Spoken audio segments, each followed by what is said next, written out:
안녕하십니까. 오늘 사회를 맡은 한국통계진흥원 이지엽입니다. 우선 코로나19 상황에도 불구하고 이번 통계 세미나에 관심을 갖고 참석해주신 분들께 감사의 말씀을 전합니다. 통계청 통계교육원과 저희 한국통계진흥원은 국민의 통계 소양 함양을 위해 통계 세미나를 운영하고 있습니다. 이번 제2회 찾아가는 통계 세미나는 범죄 속 통계 이야기, 범죄 측정에서 범죄 예측까지라는 주제로 진행하게 되었습니다. 세미나를 진행하기에 앞서 간단하게 이번 세미나의 진행 일정과 통계청 통계 세미나의 연간 일정, 그리고 이번 연사이신 한민경 교수님에 대한 간단한 양력을 소개하겠습니다. 오늘 세미나는 잠시 후부터 시작하여 80분간 연사님의 강의와 질의응답이 이루어질 예정입니다. 통계 세미나의 연간 일정에 대해서 말씀드리겠습니다. 통계 세미나는 총 3회차에 걸쳐 진행이 되었으며 1회차는 6월 25일 통계 자료를 활용한 수요 예측 및 의사결정이라는 주제로 주영진 교수님께서 진행을 하였습니다. 2회차 세미나는 금일 8월 19일 범죄 속 통계 이야기, 범죄 측정에서 범죄 예측까지라는 주제로 한민경 교수님께서 진행을 할 예정입니다. 마지막으로 3회차 세미나는 10월 중순 빅데이터와 인공지능 시대의 미래 직업 변화라는 주제로 오기영 교수님께서 진행을 할 예정입니다. 3회차 세미나는 주제나 강사가 변경될 가능성이 있으니 이 점 참고하시어 신청해 주시면 되겠습니다. 마지막으로 오늘 강의를 해주실 한민경 교수님에 대해서 설명을 드리겠습니다. 교수님은 현재 경찰대학교 행정학과 교수 및 치안대학원 범죄학과 교수님을 역임하고 계시며 과거 한국형사정책연구원 부연구위원 및 독일 막스플랑크 국제형법 및 비교형법 연구소 연구원으로 근무하셨습니다. 그러면 오늘 강의를 해주실 한민경 교수님을 큰 박수로 맞이해 주시기 바랍니다. 안녕하세요. 잘 들리시는지요? 네, 방금 소개받은 경찰대학의 한민경입니다. 오늘 이렇게 찾아가는 통계 세미나에서 온라인으로나마 뵙게 되어 기쁘게 생각합니다. 오늘 제가 말씀드릴 내용은 슬라이드 좀 부탁드릴게요. 네, 범죄 속 통계 이야기라는 제목으로 말씀드리고자 합니다. 보통 이렇게 외부에서 강의를 요청을 받게 되면 어떤 분들이 제가 드리는 말씀을 듣게 될지를 한번 생각해보고, 그리고 그분들이 좋아하실 내용들을 제가 할 수 있는 말 중에서 고르는 저만의 이제 과정을 거치는데, 오늘 이렇게 온라인으로 참석하시는 분들이 어떤 분들인지를 제가 미처 이제 정보를 입수하지 못한 상태에서 이 통계 세미나 주제를 정하게 되었습니다. 그래서 일단 범죄와 통계를 관련 짓는 이야기를 하자라고 생각을 한 다음에, 범죄 속 통계 이야기라는 주제를 정하고 나니까 이렇게 하고 나면 아마도 통계를 이용을 해서 범죄를 해결하는 것들을 연상하시겠다 싶더라고요. 그렇게 해서 부제를 정했습니다. 범죄 측정에서 범죄 예측까지라는 부제를 붙이게 되었어요. 그래서 혹시나 통계를 이용하여 범죄를 해결하는 것들을 예상하셨다면 혹시 그 예상에 어긋나는 내용이 될 수 있음을 미리 말씀을 드립니다. 몇 년 전에 이제 미국에서 있었던 드라마 중에 수학자가 범죄를 해결하는 넘버스라는 드라마가 있었거든요. 실제 앞으로도 우리나라에서 통계를 이용해서 범죄를 해결하고 그런 수리 통계적인 방식으로 범죄를 수사하고 해결하는 데 도움을 받을 수 있는 상황도 있을 것이라고 생각됩니다만, 현재는 아직 그 단계까지 이르지 못했습니다. 그것이 바로 범죄 측정과 예측의 문제가 있기 때문이라는 말씀을 드릴 수 있겠는데요. 지금 범죄 측정, 범죄 예측 이런 단어를 보시게 되면 그 중에 범죄를 한번 떼고 이야기를 해볼게요. 측정에서 예측까지거든요. 통계적인 지식을 어느 정도 익히신 선생님들이 지금 이 세미나를 듣고 계신지 모르겠으나, 측정 그리고 예측이라고 하는 건 통계학에서 다른 분야에서도 많이 이야기되어 왔던 주제입니다.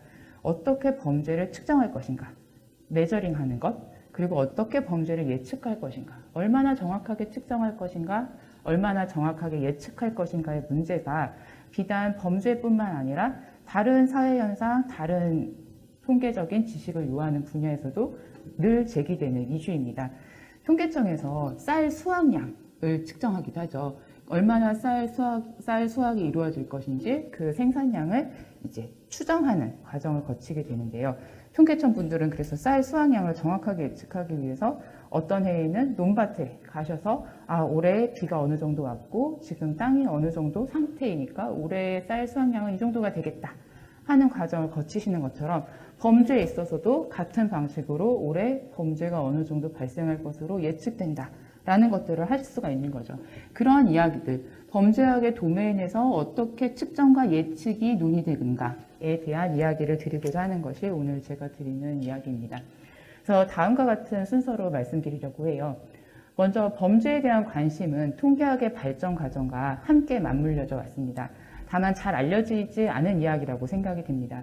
그래서 통계학의 발전 과정과 범죄학의 발전 과정은 한 궤를 이루어서 이루어져 왔었는데요. 그래서 범죄에 대한 관심과 함께 발전해온 통계학에 대해서 살펴보고자 하고요.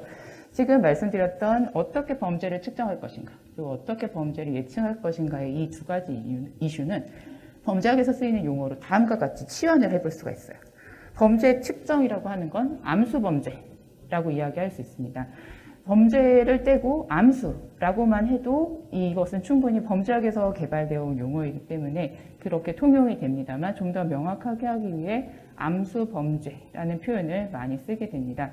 그래서 범죄 측정에서의 이슈가 암수범죄라는 용어로서 어떻게 이야기되는지, 경찰 단계에서 범죄 통계가 작성되는 절차, 그리고 암수범죄가 얼마나 될까에 대해서 그것을 측정하기 위해서 노력해온 각국의 범죄에 관련된 사례들을 보도록 하겠습니다.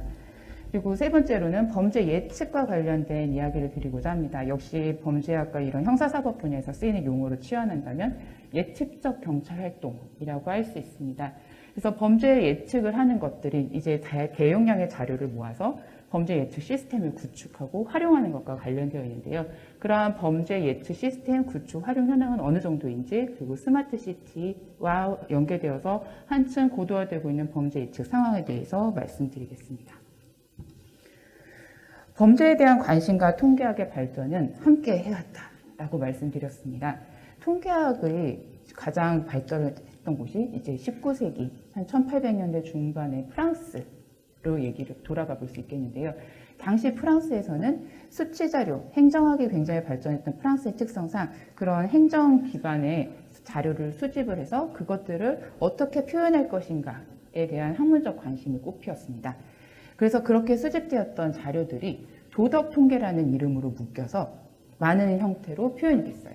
이때 도덕 통계에는 사람들이 생각하는 이런 도덕과 관련된 문제들, 범죄는 당연히 지금 제가 말씀드린 것처럼 포함이 될 것이고 범죄와 유사한 맥락이 있지 않을까라고 당시 생각했던 자살도 포함되어 있고, 그리고 이게 도덕 통계일까라고 생각할 수 있는 출산 그리고 결혼과 관련된 이런 이슈들이 도덕 통계라는 이름으로 함께 묶여서 통계적으로 표현이 됐습니다. 그래서 오른쪽에 보시는 그림을 보게 되면 지금은 이렇게 지도상에 같은 수치, 같은 정도의 레벨을 갖는 지역을 같은 색상이나 같은 형태로 표시하는 것을 등치 지도라고 하게 되는데요. 이 등치 지도가 처음 고안되었던 것이 그 말씀드렸던 1800년대 중반의 프랑스였습니다. 이 등치 지도를 개발했던 두핀이라는 사람이 1826년에 개발을 했으니까요. 등치 지도가 거의 개발되자마자 이것을 범죄 한 건당 인구수라는 수치로 치환을 해서 발비와 게리가 1829년에 오른쪽에 보시는 것과 같은 그래프를 만들었습니다. 이 등치 지도를 보시게 되면 왼쪽에 있는 이 프랑스 각 지역별로 지도를 나타낸 게 이 왼쪽에 있는 게 대인 범죄예요. 사람을 대상으로 범죄를 한 건수를 파악을 했는데 그 건수를 인구수로 이제 바꾸어서 범죄 한 건당 인구수로 나타내고, 우리가 잘 아는 프랑스의 수도 파리는 이 정도에 위치하고 있거든요. 범죄 한 건당 인구수가 낮으면 그 색깔이 밝게 되고 인구수가 크게 되면 진한 색상으로 표시가 되어 있는데요. 이렇게 색상으로 표시함으로써 파리와 유사한 지역들의 색상은 이렇게 나타나고 파리 인근의 지역들은 범죄 한 건당 인구수라는 수치가 굉장히 크게 나타나는구나를 시각적으로 한눈에 파악할 수 있게 했습니다.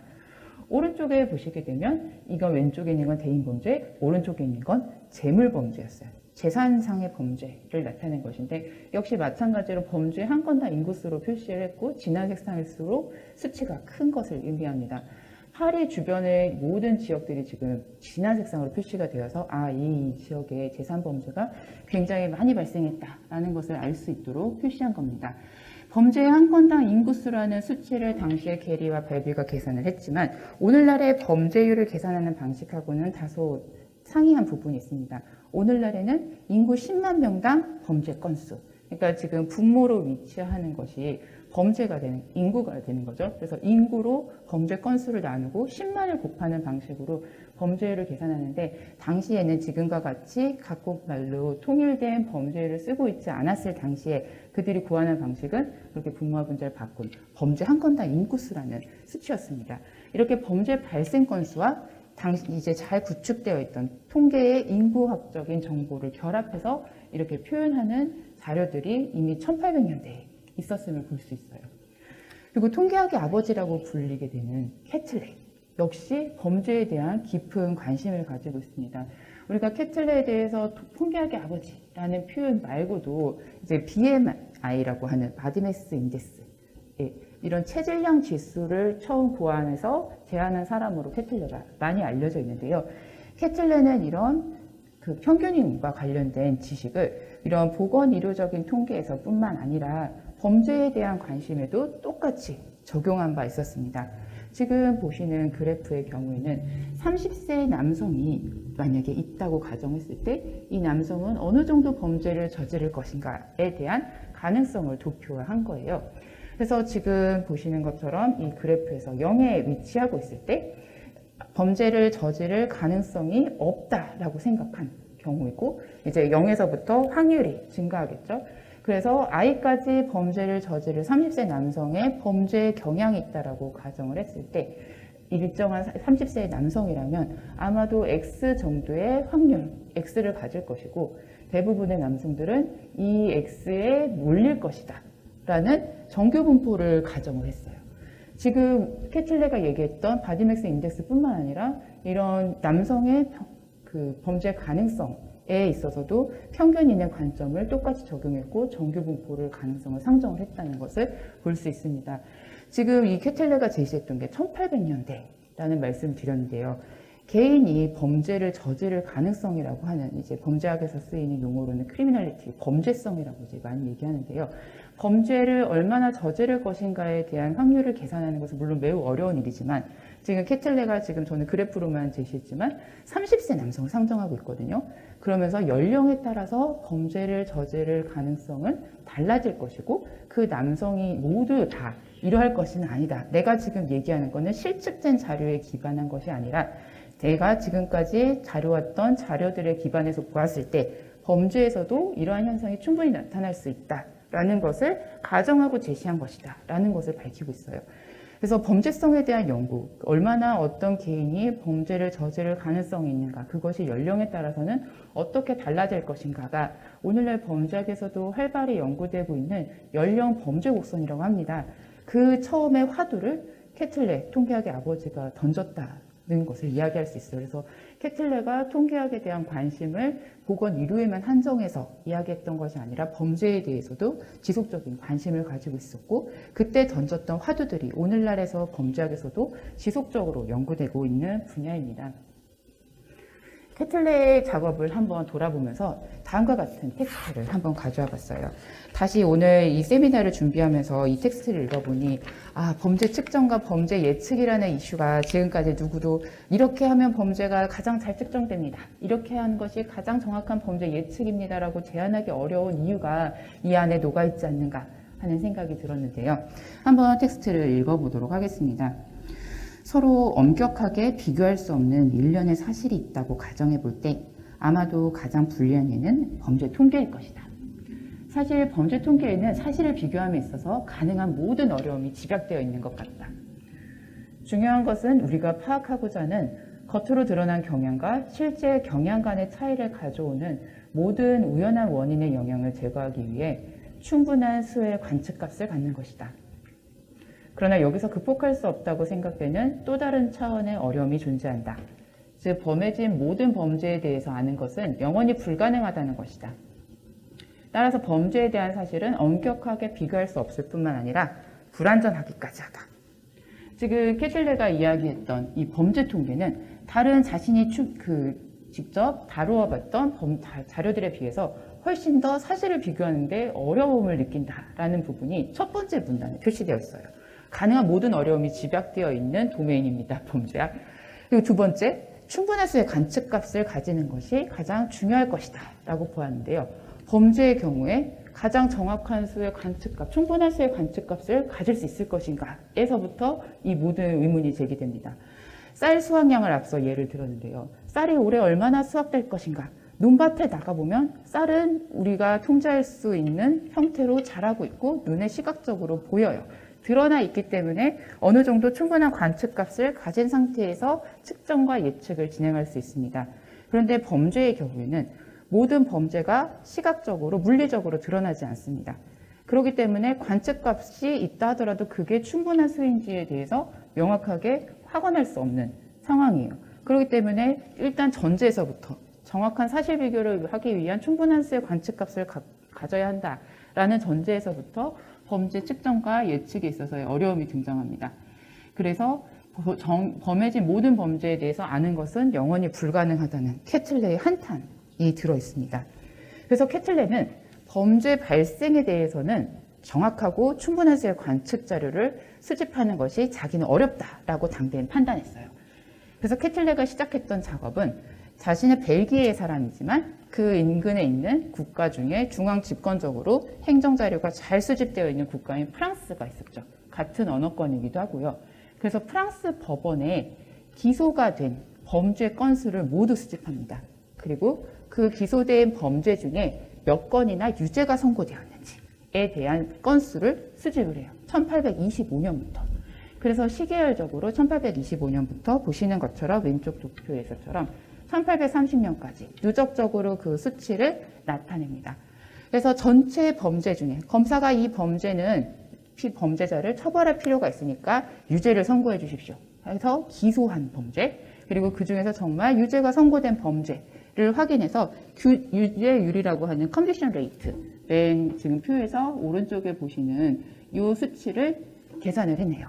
그래서 0.6351, 0.622부터 1830년에 0.5932까지 이 수치를 계산하고 오른쪽 상단에 보시는 것처럼 이것을 시계열에 따른 그래프로 나타내 봤습니다.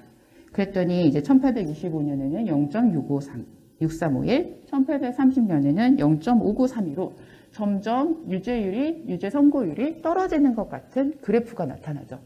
그래서 당대의 캐틀레는 내가 이렇게 프랑스 법원에 기소가 된 범죄 그리고 유죄가 선고된 범죄 건수를 가지고 확인을 해본 결과 지금 프랑스 법원의 유죄 선고율은 계속해서 시기열에 따라 감소되는 경향을 나타내고 있다라는 결론을 내립니다. 캐틀레라는 사람의 이름에 지금 파란색 표시를 해두었고 지금 오른쪽 하단에 있는 지금 포화송이라는 이름에도 한 번 더 표시를 해봤어요.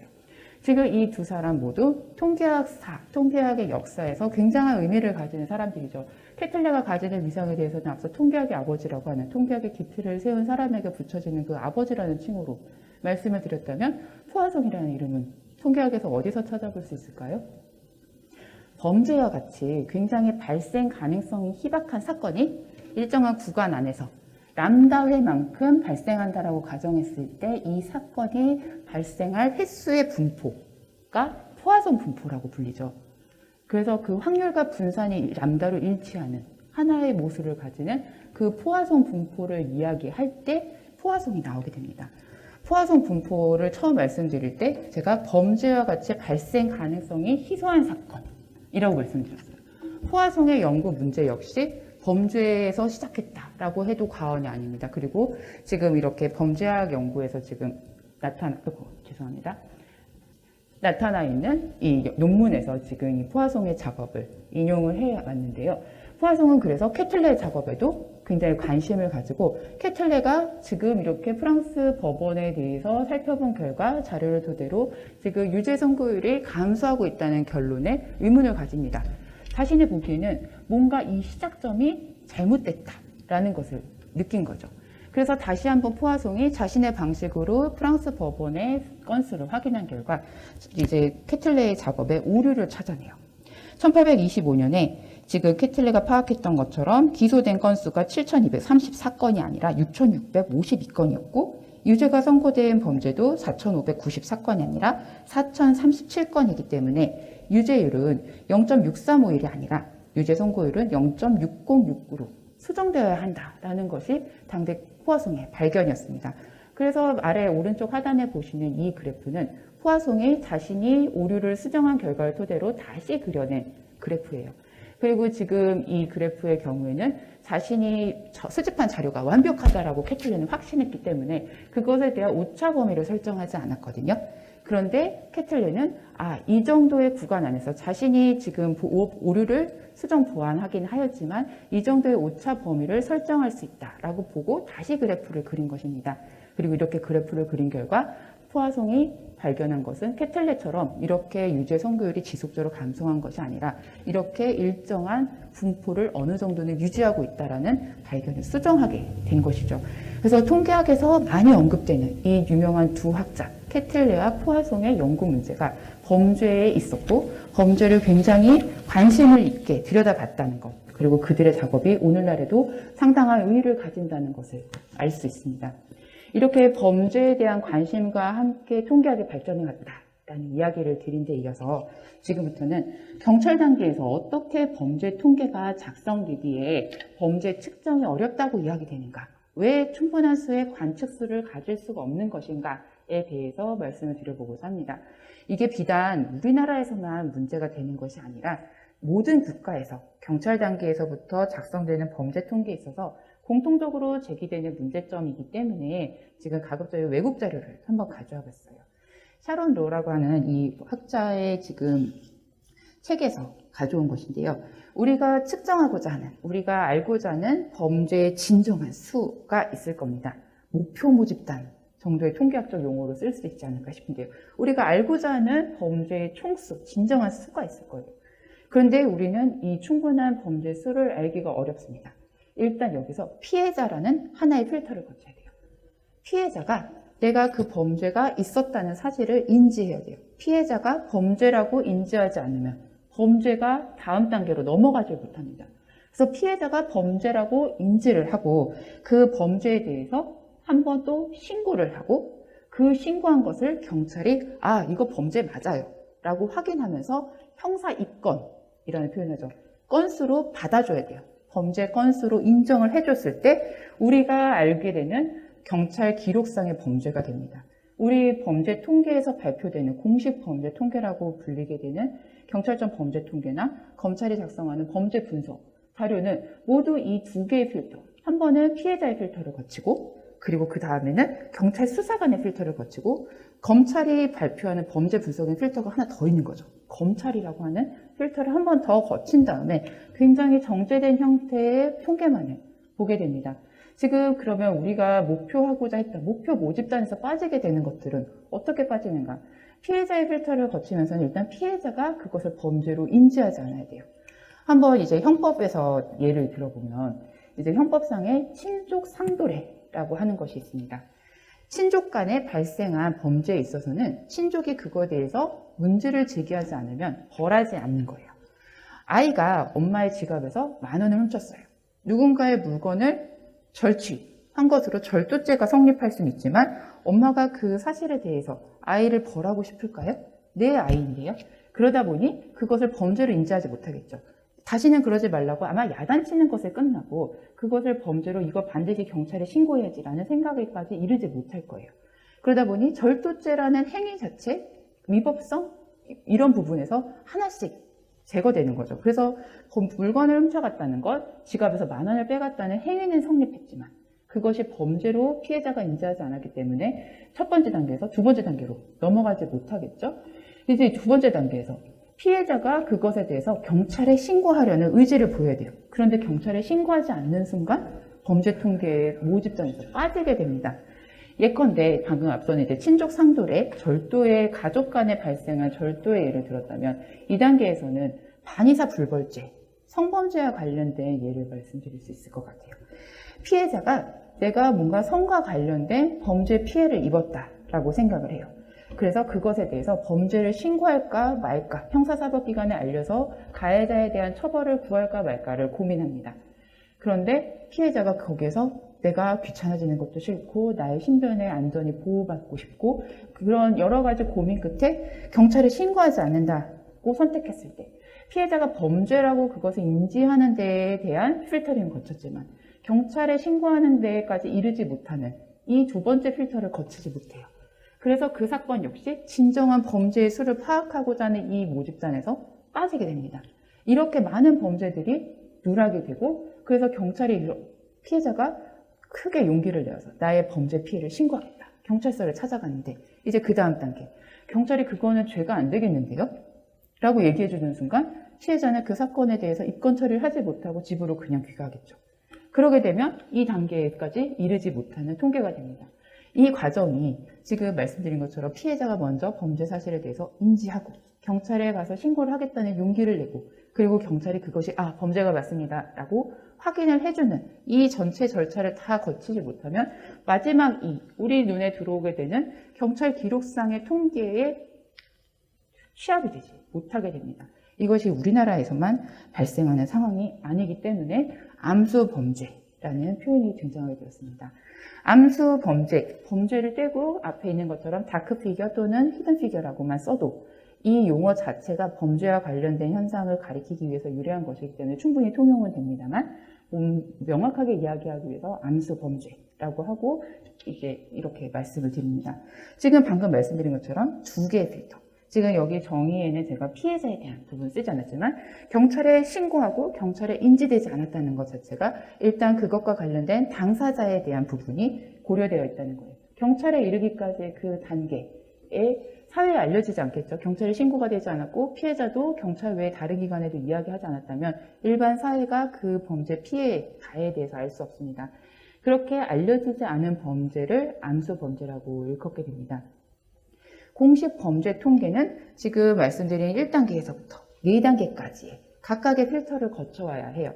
그러다 보니 최종적으로 남아있는 이 범죄 건수는 우리가 진정으로 알고자 했던 처음에 범죄 진정한 총수에는 많이 미치지 못하는 굉장히 많은 숫자가 마모되어 있는 깎여나간 형태인 거죠. 일부는 파악했지만 상당수는 제거되어 있는, 빠져있는 상태입니다. 그래서 이렇게 공식 범죄 통계가 작성, 공표됨에도 불구하고 그러면 우리가 파악하지 못한 범죄는 얼마나 더 있을까를 밝히기 위한 대안적인 노력이 많이 요구되게 됩니다. 그 대안적인 노력으로는 다음과 같은 것들을 들 수 있어요. 범죄 피해 조사. 범죄 피해를 당한 적이 있으십니까? 지난 한 해 동안 당한 적은 있으신가요? 또는 평생 동안 몇 번의 범죄 피해, 다음과 같은 유형의 범죄 피해를 경험하신 적이 있습니까?를 자기 보고식 설문지를 드리고 직접 기입하세요. 또는 조사원이 찾아가서 혹시 범죄 피해를 당한 적이 있으신가요? 라고 묻고 그것에 대한 질문의 응답을 기록해서 그것을 DB화했다면 그것이 전국 범죄 피해 조사입니다. 우리나라도 범죄 피해 조사를 하고 있어요. 경찰과 검찰에서 무려 2개나 공식 범죄 통계를 발표하고 있지만 앞서 말씀드린 것과 같이 여러 형태, 여러 과정을 거치면서 상당수가 마모되었다라고 생각이 되기 때문에 피해자들이라고 가정할 수 있는 일반 시민들을 대상으로 조사를 실시하고 그 조사 결과와 공식 범죄 통계 정도를 비교함으로써 얼마나 많은 범죄들이 공식 범죄 통계에 포함되지 못했는가를 파악하기 위한 것입니다. 우리나라에서는 한국형사정책연구원, 지금은 한국형사법무정책연구원으로 이름이 바뀐 기관에서 이 조사를 담당을 하고 있고 전국 범죄 피해 조사라는 명칭이 생전 처음 보는 조사원이 나에게 다가와서 조사지를 내밀면서 지난 한 해 동안 범죄 피해를 당한 적이 있으신가요? 혹시 성범죄 피해를 당한 적이 있으신가요?를 물으면 조사에 응답하는 응답자가 굉장한 부담을 느낄 수가 있겠죠. 그래서 명칭을 변경을 했습니다. 국민생활안전실태조사라고. 그래서 통계청의 국가 승인 통계명은 국민생활안전실태조사예요. 그런데 범죄 피해조사라는 각국에서 실시하고 있는 이 전국 범죄 피해 조사의 틀을 따르고 있습니다. 크라임 빅팀 서베이 또는 빅티메이제이션 서베이라고 하는 조사입니다. 이 범죄 피해 조사가 공식 범죄 통계에서 파악되지 못하는 피해자가 인지하였지만 경찰 단계까지 이르지 못한 이 암수 범죄를 파악하기 위한 대안적인 방법으로 가장 첫 번째로 꼽을 수 있는 거고요. 두 번째는 자기 보고식 조사예요. 공식 범죄 피해 조사, 공식 범죄 범죄 피해 조사도 통계청과 같은 국가기관의 승인을 거치는 경우들이 많이 있기 때문에 뭔가 기관화, 조직화, 체계화되어 있죠.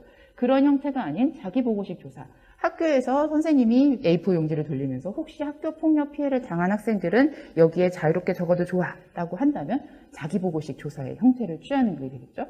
그런 형태의 조사라든지 세 번째 지금 여기에 병원 진료 기록을 담아봤습니다.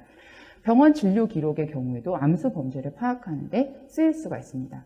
가정폭력 같은 경우에는 사람들이 집안에서 자기가 함께 살고 있는 이 친밀한 관계의 파트너로부터 구타에 피해를 당했는데 이것을 범죄라고 인식하지 못하는 경우도 있고 직접 경찰에 찾아가서 신고할 용기를 내지 못하는 경우는 있어요.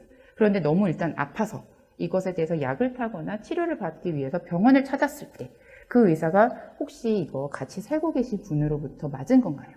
라고 묻고 그렇다고 한다면 가정 내 구타 피해라고 이 해당하는 병명에 대해서 기입을 했다라고 할 때 그런 기록들을 모아서 병원 진료 기록을 암수 범죄를 파악하는 데 쓸 수 있습니다.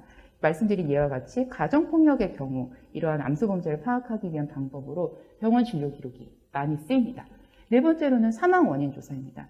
전국 범죄 피해 조사나 자기 보고식 조사의 경우에는 피해자가 살아있어야 돼요. 피해자가 살아있어야 나는 이런 범죄 피해를 누구로부터 언제 어디서 경험한 적이 있어요 라고 적을 수가 있잖아요. 그런데 피해자가 이미 사망하고 없는 경우에는 이 사람이 범죄 피해로 인해서 누군가의 가해로 인해 사망한 것인지 아니면 병사한 것인지를 알 수 없습니다. 그래서 그러한 사인이 명확하지 않은 사람에 대해서는 부검을 실시하고 사망 원인을 명확하게 파악하기 위한 국가기관의 개입이 존재하게 되죠. 그래서 사망 원인 조사는 그러한 형태, 누군가가 사망했을 때 그것이 병으로 인해서 사망한 것인지 아니면 외인사, 외부적인 원인이 있어서 그 사람이 갑자기 사망에 이르게 된 것인지를 파악하게 돼서 그것을 사인에 따라서 분류하는 조사가 있습니다. 그것이 사망 원인 조사이고 앞서 말씀드린 범죄 피해 조사나 자기 보고식 조사의 경우 살인 범죄 피해의 암수 범죄는 알 수 없기 때문에 하게 되는 사망 원인 조사가 쓰일 수 있습니다. 암수 범죄에 관련된 것에 있어서 아마 우리나라의 많은 분들이 들어보셨을 표현은 암수 범죄보다 암수 살인이 아닐까 싶습니다. 한 300만 명 정도가 보았던 최근에 개봉했던 영화인데요. 이제 범죄학 용어에는 암수 또는 암수 범죄만 있기 때문에 암수 살인이라는 단어는 존재하지 않죠. 그러다 보니까 아마도 영화를 개봉하시는 영화 이 팀에서도 그런 오해가 있을 것을 아셨던지 이 영화를 보시게 되면 암수 살인 나온 다음에 이제 살인이라는 글자가 약간 사라지면서 아무도 모르는 살인이라는 표현이 뜹니다. 아까 제가 말씀드린 것처럼 전국 범죄 피해 조사나 이런 자기보고식 조사를 통해서 암수 범죄를 파악하기 위한 다각도의 범죄학적인 노력이 있음에도 불구하고 피해자가 이미 사망해버리고 피해자의 존재가 우리 사회가 더 이상 기억하지 못하는 경우에는 그것이 파악될 수 없기 때문에 이제 살인과 같은 범죄는 파악하기 더 어려운 범죄가 되는데요. 그러한 살인 범죄에 지금 초점을 맞춘 영화였기 때문에 피해자가 사망해서 자신이 범죄 피해를 당했음을 알릴 수 없는 그런 상황, 가해자가 내가 몇 명을 죽였어요라고 말을 해야만 그 범죄가 있었음을 알 수 있는 상황을 조금 더 명확하게 알리기 위해서 새롭게 고안한 용어라고 할 수 있겠습니다. 그래서 암수 살인인데요. 이제 뭐 몇 년 개봉된 영화이지만 약간의 스포일러를 하게 되면 지금 이 가해자, 범죄자가 교도소에 수용되어 있는 상태인데 지금 7명을 죽였다고 하는데 자신이 7명을 죽였다고 하는데 그 7명에 대해서는 경찰에 기록된 바가 없는 거죠.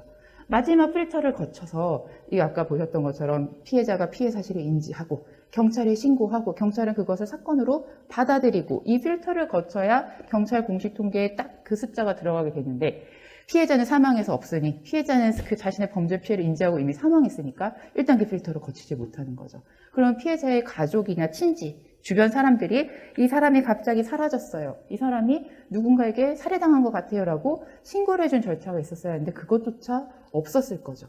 그래서 이 가해자가 자신의 입으로 내가 몇 명을 죽였다라고 이야기하기 전까지는 범죄 통계에 그 수치가 잡히지 못했습니다. 그래서 암수살인이라는 실제 범죄학적인 용어는 없지만 살인범죄의 경우에 이러한 형태로 암수가 존재할 수 있다라는 것을 보여주는 예라고 할 수 있겠습니다. 지금 보시는 그림은 독일의 이제 연방범죄수사청이라고 하는 베카라는 기관이 있습니다. 맨 앞에 지금 암수범죄에 대한 설명을 드릴 때 보셨던 이 빙하에 비유를 해서 암수범죄를 이야기하기도 하는데요. 뒤에 나중에 말씀드릴 백화의 그림과 대조해서 보실 말씀을 드리려고 해요. 지금 암수범죄라고 하는 것을 전체 빙하라고 이렇게 표시를 하게 된다면 수면 위로 드러난 것만 우리가 공식 통계에서 확인할 수 있는 범죄겠죠.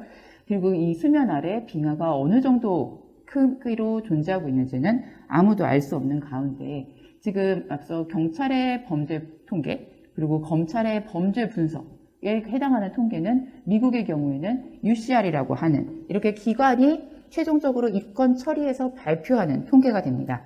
그리고 자기보고식 조사를 통해서도 그것이 수면 위로 드러날 수 있죠. 그래서 빙하 중에 수면 위로 드러난 자기보고식 조사를 통해서 파악된 범죄 건수가 있을 거예요. 그리고 범죄 피해 조사, 우리의 경우에는 전국 범죄 피해 조사, 국민생활안전 실태가 조사 있는 것처럼 미국에는 NCVS라고 하는 전미 범죄 피해 조사가 있습니다. 피해 조사, 자기보고식 조사를 통해서도 수면 위로 일부의 빙하가 드러날 수 있어요. 그러나 빙하의 성격을 잘 아시는 것처럼 수면 위로 이 드러난 빙하를 가지고 전체 범죄가 어느 정도일 것이다. 목표 모집자를 추정하기는 여전히 너무나 어려운 상태인 거죠. 미국의 경우에는 이렇게 암수 범죄에 대해서 표현하고 있다면 지금 독일의 백화라는 기관에 대해서는 이렇게 원을 통한 교집합, 합집합과 같은 형태로 암수 범죄를 설명을 하고 있습니다. 일단 이 그래프를 이해하시려면 지금 이 가운데 선, 약간 하단에 있는 이 선을 한번 봐주시면 좋을 것 같아요. 독일과 같은 경우에는 일단 우리가 무엇을 범죄라고 정의하는가에서부터 출발하기 때문에 이 선이 존재합니다. 범죄라는 것이 고정된 정의가 아니죠. 어떤 현상을 범죄라고 정의할 것인지 아니면 범죄가 아닐 것이라고 정의하는 것인지는 사회적인 합의와 약속에 기반하다는 것이 이 선에 포함되어 있습니다. 지금 우리가 더 이상 범죄라고 생각하진 않지만 과거에 범죄로 처벌되었었던 범죄들, 혼인빙자 간음죄와 같은 범죄들, 이제 2000년대 중반 이후에 이제 혼인빙자 간음죄 같은 경우에 형법상에서 이제 사라져서 더 이상 형법상의 죄로 처벌받지 않는 죄가 됐었는데요.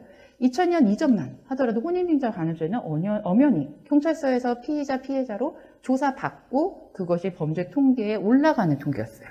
그래서 그렇게 범죄에 대한 정의가 바뀔 수도 있기 때문에 지금 범죄로 정의되지 않은 것들은 지금 이 원 아래, 선 아래에 있게 되고요. 지금 경찰이 형법상 또는 다른 특별법상 범죄에 맞다라고 규정되어 있어서 조사하고 입건하는 범죄들은 선 위로 올라가게 됩니다. 그리고 지금 회색으로 표시된 부분은 앞서 빙하로 비유했을 때 빙하 아래 가라앉아 있었던, 수면 아래 가라앉아 있었던 회색 영역이 되는 거죠. 근데 독일은 다시 한번 여기서 두 가지로 드러나게 돼요. 우리가 정말 어느 정도인지 추정을 그래도 해볼 수 있는 범죄와 전혀 감을 잡을 수도 없는 범죄로 나눌 수 있지 않겠는가. 암수의 영역도 그런 절대적인 암수와 상대적인 암수로 나눌 수 있지 않겠는가 보는 겁니다. 그래서 지금 독일 같은 경우에는 우리는 경찰의 범죄 통계, 검찰의 범죄 분석을 공식 범죄 통계라고 일컫고 미국은 유니폼 크라임 리포트라고 하는 UCR을 공식 범죄 통계라고 한다면 독일은 그것을 PKS라는 용어를 쓰고 있거든요.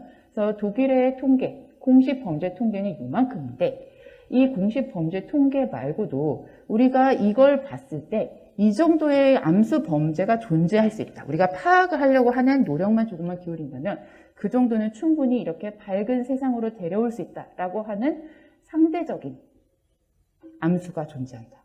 그리고 얼마나 존재하는지 정말 가늠조차 할 수 없는 절대적인 암수가 영역이 존재한다라고 나눠보고 있습니다. 몇 년 전까지만 하더라도 사이버상의 범죄가 어느 정도인지 우리는 가늠조차 할 수 없다. 여전히 가늠하기 굉장히 어렵지만 지금 사이버상의 일부 범죄들이 검거되고 있는 것을 봤을 때 이 정도 정도 규모가 되지 않을까라고 추정은 해볼 수 있다라고 하는 부분이 있죠. 그런 부분이 바로 상대적인 암수 범죄 영역이라면 우리가 한 번도 그런 범죄 현상이 우리 사회에 알려진 적이 없어서 가늠조차 할 수 없는 범죄들은 절대적인 암수 영역일 것이다. 이렇게 암수 범죄에 대해서 나누는 경우도 있습니다. 그러면 실제 암수 범죄는 얼마나 될까? 이제 암수 범죄에 대해서 범죄를 측정하기 위해서 얼마나 숨겨진 범죄가 있는가를 먼저 파악하는 것이 중요한 변수이기 때문에 암수 범죄의 규모를 측정하는 것이 범죄 측정에서 우선되어야 되는 문제가 됩니다. 지금 보시는 자료는 이제 경찰과 같은 공식 기관에서 작성한 것은 아니고 레인이라고 하는 미국의 한 이제 NGO 단체에서 성범죄의 암수 범죄가 얼마나 큰가를 보여주기 위해서 작성한 자료예요. 왼쪽에 보시면 성범죄의 1000명 중에 이제 그 가해자 995명은 거세 발로 걸어 나간다. 그만큼 처벌받지 않는다. 5명을 제외한 나머지 범죄자들은 유의히 빠져나간다. 230명의 경우에는 경찰에 신고는 돼요. 지금 성범죄가 있었을 때 1000건 중에 230건은 경찰에 입건 처리는 되는데 그 중에 46건만 체포가 되고 9건만 기소가 되는 거죠. 법원에 그 사람에 대한 형량을 구하는 상태가 되고 그 중에 5명만 유죄가 선고되고 4.6명이 수감되는 형태가 되다 보니 4.6명 교도소나 구치소에 수감되는 이 사람들을 제외한 나머지 사람들은 다 사회에 활보하고 있다라는 것을 보여주기 위해서 이런 형태를 쓰는 이 그림을 그렸는데요. 지금 암수범죄와 관련해서 230명만 범죄 피해를 당하고도 나머지 770명은 경찰에 그 사건을 신고하러 가지 않았다. 그러면 이 자료에 기반하면 지금 굉장히 많은 범죄가 성범죄에 있어서 신고되지 않았음을 알 수 있어요. 반면 성범죄는 이렇게 많은 범죄가 신고되지 않는 데 비해서 똑같은 범죄 건수 1000건을 가지고 강도범죄 얘기했을 때 619명이 경찰에 신고하러 간다. 그리고 167명이 체포가 되고 37명이 기소되고 22명이 유죄를 선고받고 20명이 수감된다. 그러니까 수감되는 인원은 역시 강도범죄의 경우에도 많지는 않은데 20명만 수감된다고 하니 그런데 1000건이라는 같은 숫자에서 시작했을 때 1차 지금 여기에서의 1차 필터 경찰에 신고하는가 이제 피해자가 둘 다 범죄라고 인식을 했으니까 이제 그 다음 단계 경찰에의 신고 그리고 경찰에서의 형사 입건 단계를 거쳐야 되는데 지금 3배 가까운 차이가 나죠. 이 차이 때문에 암수범죄가 굉장히 많이 존재한다. 특히 성범죄에 있어서의 이 암수범죄 문제가 크다는 것을 이 단체가 지적하고자 하는 것입니다. 이런 인포그래픽의 형태로 지적을 했다면 지금 보시는 자료는 2010년에 네덜란드에서 작성된 자료예요. 범죄 유형별로 암수범죄가 나타나는 얼마나 범죄에 대해서 파악하지 못했는지 측정되지 못한 범죄의 영역이 다르다는 것을 보여주기 위해서 범죄 유형을 쭉 나열을 해놓고 그 중에 몇 %가 경찰에 입건 처리되었는지 조금 진한 파란색 그림이 입건된 거고요. 신고된 거고요. 그리고 조금 연한 파란색 그림이 경찰에서 그것을 범죄 맞습니다. 라고 입건 처리해 준 겁니다. 사람들이 얼마나 이제 신고했는지 그리고 그것을 경찰에 대해서 이제 경찰이 그것을 사건 처리를 해줬는지에 대한 건데요. 제가 지금 말씀을 거꾸로 드린 것 같은데 연한 파란색 그래프가 지금 경찰에 신고를 한 것이고 그리고 나머지 작은 그래프가 경찰이 입건 처리한 것인데 지금 전체적인 이 수치를 보시면 다른 것들은 이제 사람들이 경찰에 조금 더 신고를 하고 경찰에 신고한 것 중에 조금 적은 비율, 약간 낮은 비율이 경찰에서 입건을 처리했는데 그렇지 않은 경향을 보이는 그래프가 하나 있어요. 보시면 차량 절도예요. 차량은 개개인이 절도한 이후에 그것을 처리하기가 개별적으로 처리하기가 너무 부피가 크고 어렵죠. 뭔가 기계로 압착하든지 완전히 바다에 매몰시켜버리든지 하지 않으면 증거를 인멸하기 굉장히 어렵기 때문에 그것의 범죄 피해가 신고되고 경찰이 그것을 인지하고 하는 것보다 사건이 입건되는 것이 훨씬 더 많은 굉장히 예외적인 범죄 유형입니다. 지금 비율을 보면 그래도 어느 정도 지금 이렇게 차량과 같이 물적 증거가 너무나 명확하게 보이는 경우에는 신고율이나 입건율 모두 80%가 넘는 가운데 점점 재물 범죄에 있어서도 비율이 줄어들어요. 입건 비율이든 신고 비율이든 줄어드는 가운데 이제 폭력 범죄로 오게 되면 폭력 범죄에서 지금 가장 미미한 작은 형태의 바 그래프가 보이실 겁니다. 그 유형은 성범죄예요. 성범죄는 사람들이 신고하겠다고 용기 내는 것도 어려워서 지금 네덜란드의 경우에 2010년의 경우에 10% 정도에 그치고 그것이 경찰에서 이거 정말 성범죄가 성립합니다 라고 해서 형사 입건해준 경우는 훨씬 더 적은 한 2% 정도 될까요? 그 정도의 굉장히 낮은 비율을 보이게 됩니다. 지금 왼쪽에 보시는 재물범죄, 물적 대상을 통해 범죄가 이루어진 경우에 비해서 폭력 폭력범죄는 전반적으로 비율이 낮은 가운데 성범죄는 굉장히 낮은 형태로 보실 수가 있어요. 암수범죄를 파악하고자 하는 노력이 제일 많이 기울어져야 되는 범죄 영역이 어딘가를 명확하게 알 수 있는 그래프가 아닐까 합니다. 지금 2010년에 네덜란드까지 말씀드렸는데 우리나라는 그러면 범죄 유형별로 얼마나 암수범죄가 존재하는지, 범죄를 얼마나 측정하고 있는지 볼 수 있는 그래프가 있을까요? 범죄학에 대한 이런 관심, 사회적인 관심이 최근 많이 높아지긴 했지만 우리는 왜 이 범죄자가 지금 이런 범죄를 저질렀죠? 라는 그런 개개인의 특성에 너무 지금 함몰된 나머지 이런 전체적인 집합적인 수준에서의 통계적인 자료를 작성하지 못하고 있습니다. 범죄 유형별로 어느 정도 암수범죄가 존재할 것인가, 측정이 얼마나 이루어지고 있는가에 대한 그래프를 제시할 수 없는 것이 지금 범죄 측정에서 우리나라의 암수범죄 파악의 현실이라고 말씀드릴 수가 있을 것 같아요.